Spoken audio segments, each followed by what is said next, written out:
Hello, my name is Jeffrey Ranta, and this is my MBA 615 Leadership Introduction.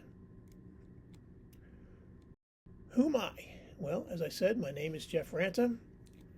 I have many things. In my career, I have been or am an associate professor at Coastal Carolina University in the College of Humanities and Fine Arts.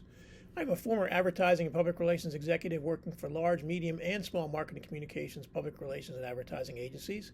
I currently own my own consulting firm. I'm a former naval officer serving in the surface warfare and public affairs communities. In addition to my careers, I am also a husband of one wife for over 36 years, a parent of 2 adult children, a fisherman, a sports car enthusiast, an aquarist, a writer, and a Christian. I enjoy teaching.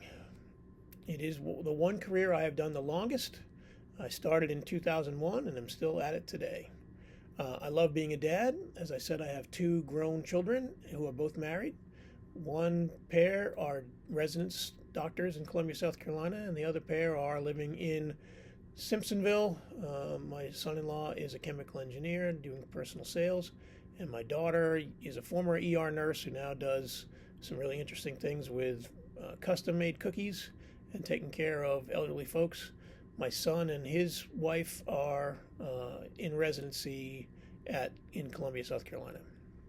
I'm also a dog owner for most of my adult life, which is a different kind of leadership than what we've talked about before, but it definitely has informed me in some areas of how to be a good leader, whether it's people or whether it's animals.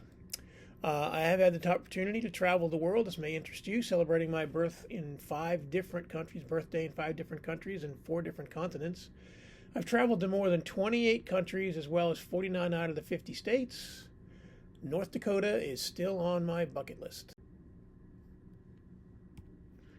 I lived in Japan for nearly 3 years. My favorite countries to visit are Singapore, South Korea, and Australia. I hope to visit New Zealand this year. I'm looking forward to going hobbit hunting and experiencing the New Zealand Alps if we get a chance to go there. As it pertains to the question of leadership, I ascribe to 2 leadership models that I prefer. The first one is transformational leadership.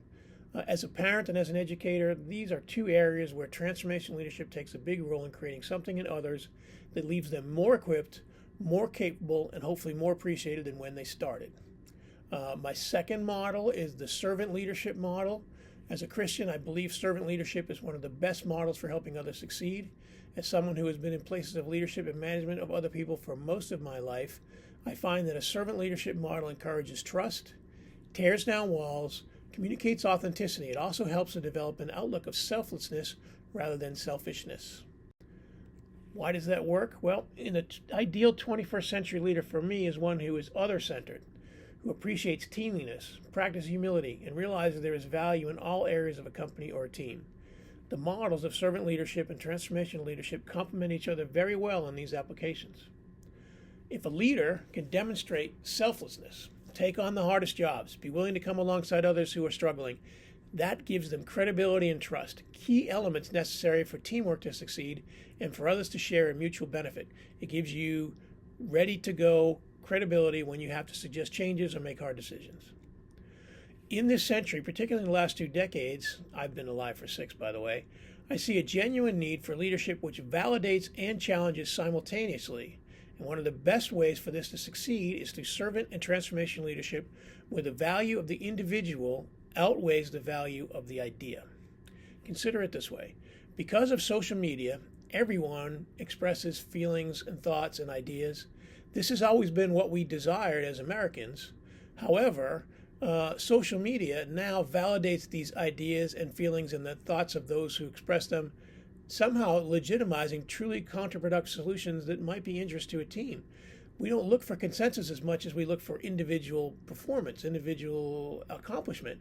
By someone sharing your post or validating what you're talking about, you decide that this is a really good idea, despite what we may say is negative or non-productive feedback.